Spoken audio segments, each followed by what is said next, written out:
Hello everyone, good morning. For teleSUR, I'm Cody Weddle in Caracas, Venezuela. To begin today, many transportation workers remain on strike in Brazil. The transport sector launched a strike against President Dilma Rousseff's government Monday, claiming that the high taxes are making their work more difficult there.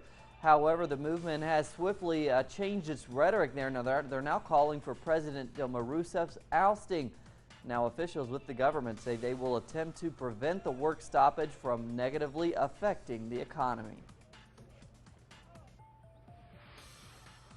Last night, during the Merit Order Cultural Awards, President Dilma Rousseff vowed to defend democracy. Her speech comes as the right-wing opposition is trying to launch an impeachment process against her.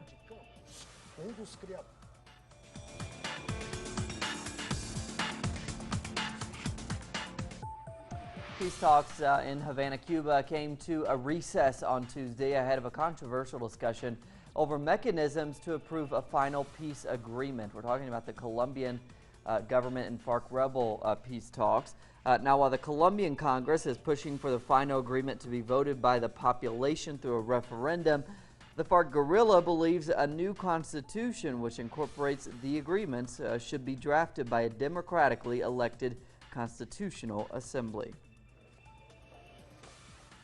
But another pending issue which is at the center of negotiations is a truce ahead of a bilateral ceasefire.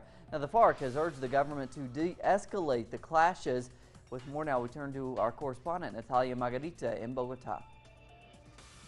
In an attempt to prevent the FARC's unilateral ceasefire from breaking down, representatives of Colombia's Broad Front for Peace have met with the rebel group delegation in Havana. The FARC warned on the increasing army operations threatening its ceasefire and also urged the government to agree to an immediate bilateral truce ahead of a definitive ceasefire agreement. The truce implies to halt the attacks against each other as well as against the population and infrastructure, for instance. What has been proposed is to immediately stop all kinds of actions that could mean an attack against the guerrilla or the army, something that the FARC is already doing. In regard to the current threats, not just to the FARC ceasefire, but to the peace process in general, the FARC as well as peace activists have expressed heightening concerns on the resurgence of paramilitarism, something that they fear could undermine the ongoing peace efforts. Today, one of the organizations monitoring paramilitarism denounced the presence of paramilitary groups in more than 380 municipalities. That's extremely serious, and the main question is, who's behind these groups?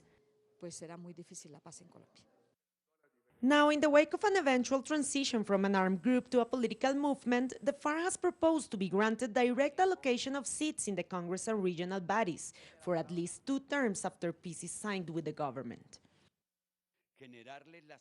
It is absolutely necessary to set up the conditions so that the FARC can move into the national political scenario and within the frame of Colombia's political parties and the political system in general. So it's crucial to give the guarantees for those new forces, which in previous peace processes have been criminalized and neglected.